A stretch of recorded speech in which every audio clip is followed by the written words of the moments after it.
Hello friends, ACPC કોર્સીસમાં registration કર્યા બાદ password ભૂલી જવાની ફરિયાદો વારંવાર અમારી પાસે આવતી હોય છે. તો આજે આપણે ફરગોટ પાસવર્ડ ફીચરનો ઉપયોગ કરીને પાસવર્ડ રિકવરી કેવી રીતે કરી શકાય એ જોઈશું. એના માટે એસીપીસીની ઓફિશિયલ વેબસાઇટ પર જઈને click here for common registration પર ક્લિક કરવાનું રહેશે. અહીંયા તમને ફરગોટ પાસવર્ડની લિંક આપવામાં આવે છે, જેના પર તમારે ક્લિક કરવાનું છે. અહીંયા તમને ઓપ્શન આપવામાં આવે છે કે તમારે ઓટીપીની મદદથી પાસવર્ડ રીસેટ કરવો છે કે તમારા ઈમેલ આઈડી પર લિંક આવે એની મદદથી પાસવર્ડ રીસેટ કરવો છે. તો અહીંયા હું ઓટીપી વાળો ઓપ્શન પસંદ કરું છું. ત્યારબાદ તમારે કન્ટિન્યુ પર ક્લિક કરવાનું રહેશે. અહીંયા તમારે તમારું યુઝર આઈડી નાખવાનું રહેશે.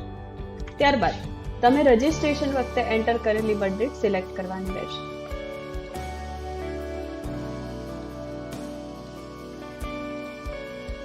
અહીંયા તમારે નીચે દર્શાવેલો સિક્યુરિટી પિન નાખવાનો રહેશે. ત્યારબાદ સબમિટ બટન પર ક્લિક કરવાનું રહેશે. અહીંયા તમે રજિસ્ટ્રેશન પ્રોસેસ વખતે એન્ટર કરેલો કોન્ટેક્ટ નંબર બતાવવામાં આવશે. ત્યારબાદ તમારે કન્ટિન્યુ પર ક્લિક કરવાનું રહેશે.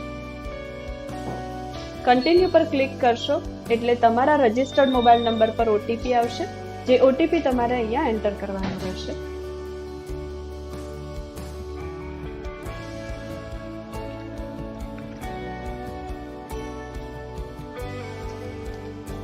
ત્યારબાદ નીચે દર્શાવેલો સિક્યુરિટી પિન અહીંયા એન્ટર કરવાનો રહેશે. ત્યારબાદ કન્ટિન્યુ પર ક્લિક કરવાનું રહેશે.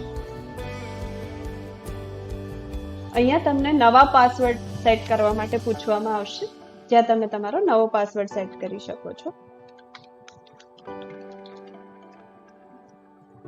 પાસવર્ડ સેટ કરવા માટેના રૂલ સેમ રહેશે, જેમાં 8 થી 13 કેરેક્ટરનો પાસવર્ડ હોવો જોઈએ અને પાસવર્ડ છે એ અપર કેસ, લોઅર કેસ અને સ્પેશિયલ કેરેક્ટરનું કોમ્બિનેશન હોવું જરૂરી છે. ત્યારબાદ નીચે દર્શાવેલો સિક્યુરિટી પિન તમારે અહીંયા એન્ટર કરવાનો રહેશે અને રીસેટ પાસવર્ડ પર ક્લિક કરવાનું રહેશે.